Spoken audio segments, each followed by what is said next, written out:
necessário sabermos quem escreveu. Quem escreve é Lucas. Primeiro ponto, que Lucas não é discípulo de Jesus. Lucas, ele é grego. E grego, pela história, não escreve qualquer coisa. Grego não estuda qualquer coisa, porque grego é muito detalhista naquilo que se escreve.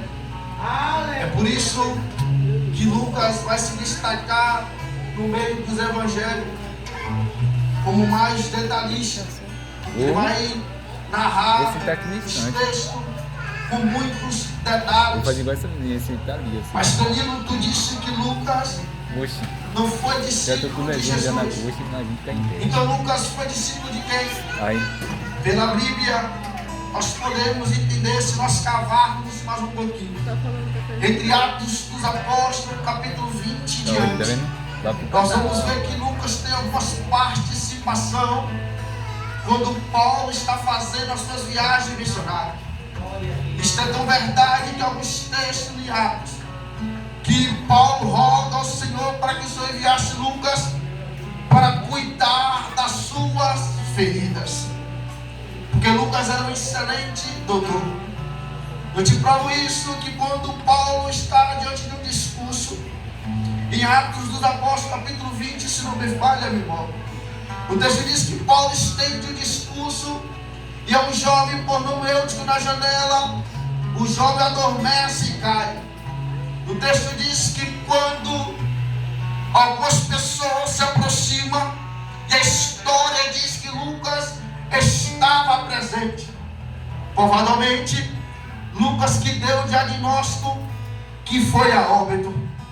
Mas quando Paulo para o discurso, o texto diz que Paulo desce e abraça Eutico e disse: ainda tem vida, ainda está respirando.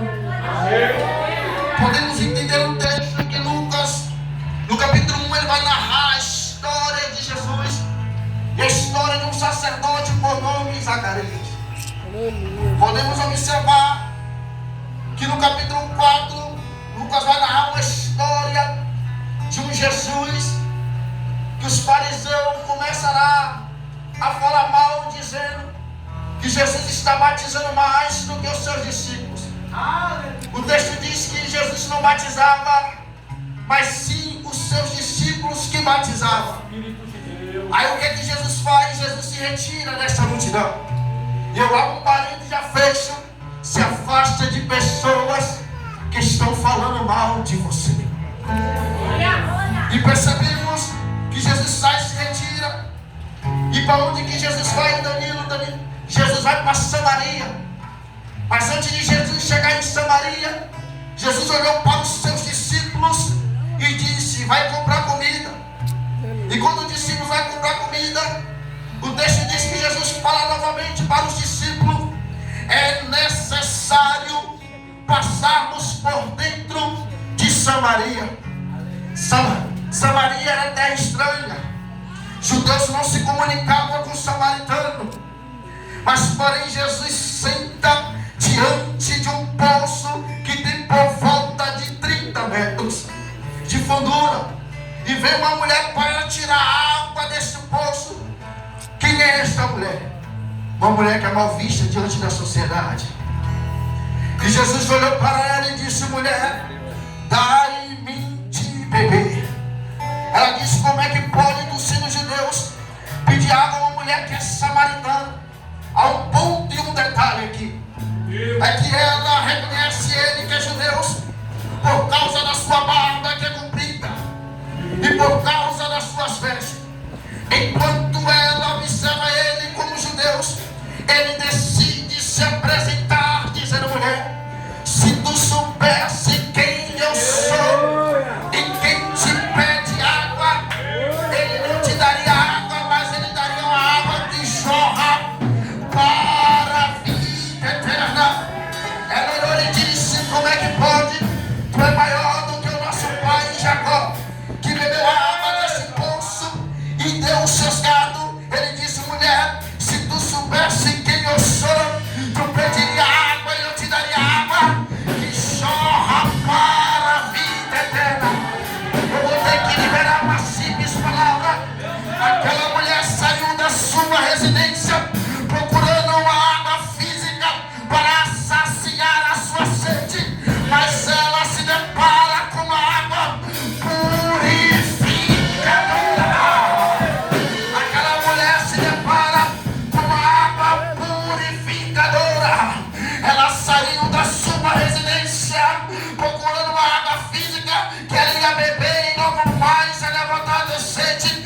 Jesus vem apresentando para ela uma água viva e purificadora.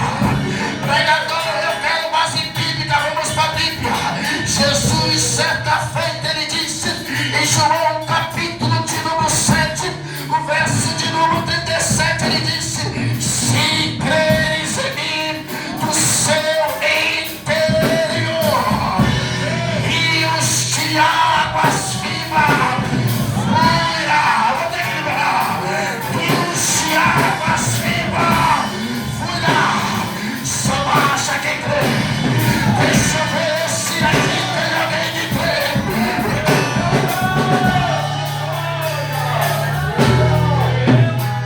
Quem já bebeu da água purificadora nunca mais volta ao mundo para beber água barrenta.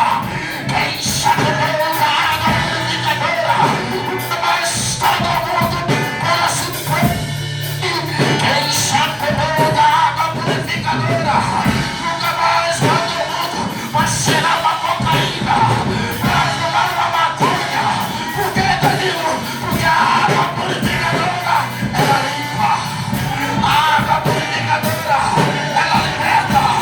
A água purificadora ela transforma.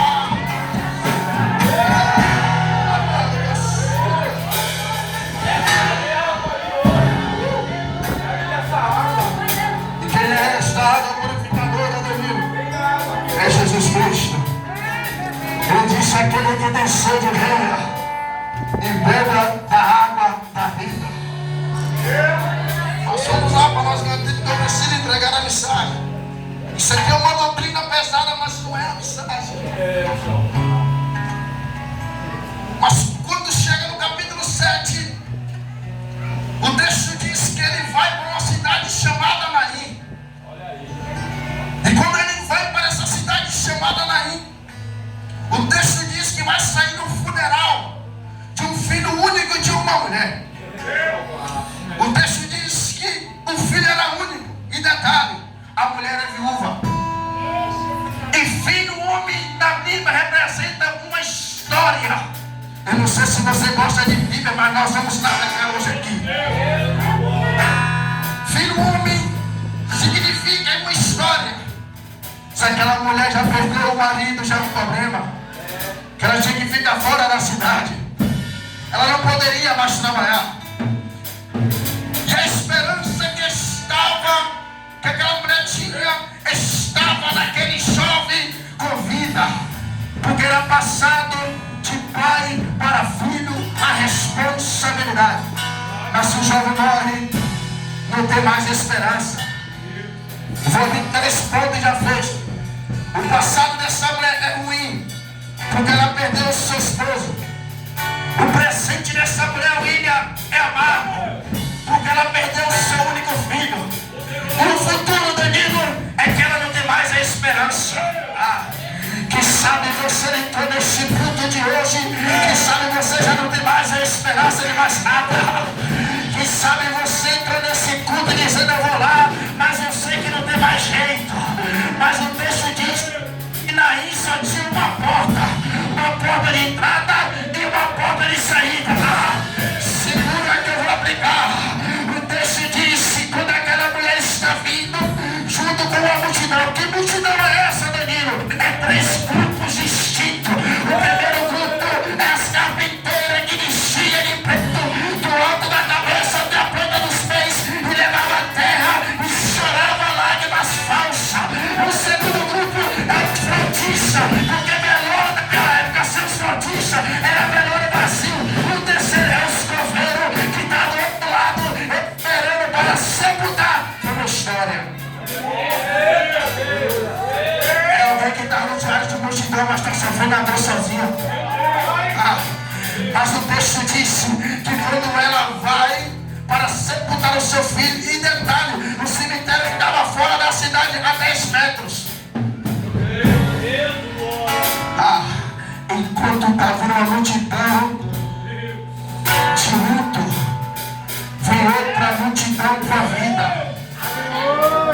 E detalhe, o grandão da Galileia, ele para em pés na porta de Naim, o texto diz que ele se compadece dela. E quando ele se compadece dela, ele disse: mulher, não chores. Eu posso imaginar aquela mulher dizendo em outras palavras: Senhor, eu já sofri tanto, parece que está se repetindo a história de novo. Eu já estou vivendo o luto de novo, vivendo a perda de novo. Mas Jesus chegou para ela e disse: não chores. O texto diz que ele toca no esquife e diz: jovem, levanta-te. Era Jesus dizendo outras palavras: ninguém vai sepultar a história. Ninguém vai sepultar a história que Deus recebeu. Corretivo do inferno nenhum, borracha do inferno nenhum pode apagar a história que Deus escreveu. Eu vou ter que liberar uma palavra para quem tem mão para levantar e boca para dar glória. Ninguém vai sepultar a história da tua família. Ninguém vai sepultar a história da sua casa. Ninguém vai sepultar a história do ministério. Por quê? Porque o dragão da Galileia, ele para na frente.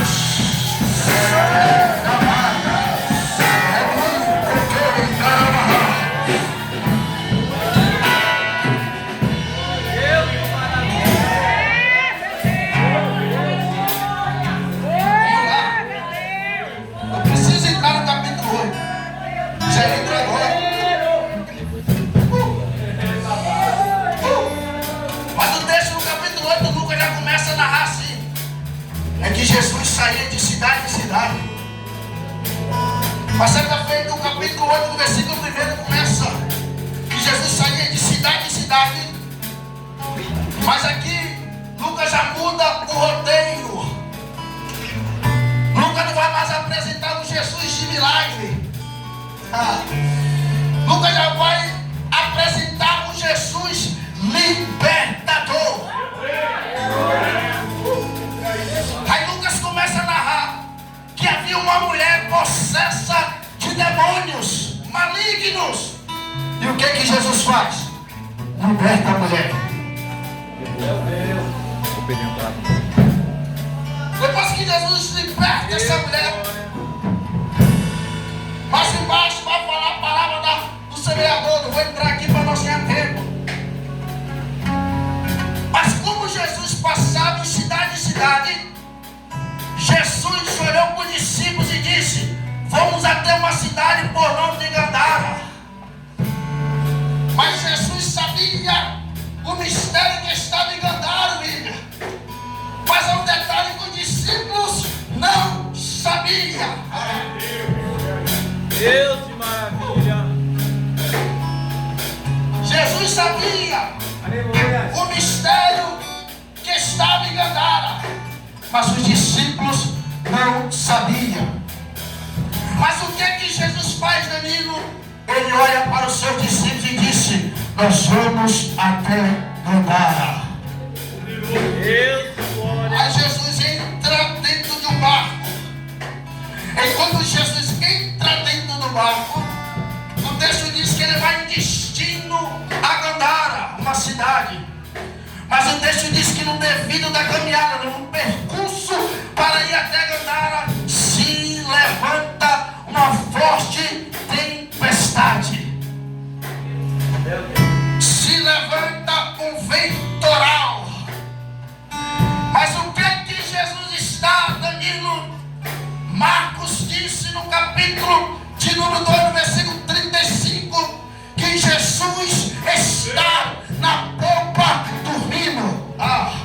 Deus, glória. E quando ele diz que Jesus está na popa dormindo, o texto diz que as águas do mar já estavam arremessando para dentro do barco. E o que os discípulos fazem, Danilo? Se desesperar. Os discípulos começam a despertar o mestre, dizendo: mestre, não te importa que perecemos. E Jesus está onde? Jesus está na popa, com como 100% homem, ele veio como 100% Deus. Ele como 100% homem estava dormindo, mas ele como 100% Deus, ele estava vendo tudo.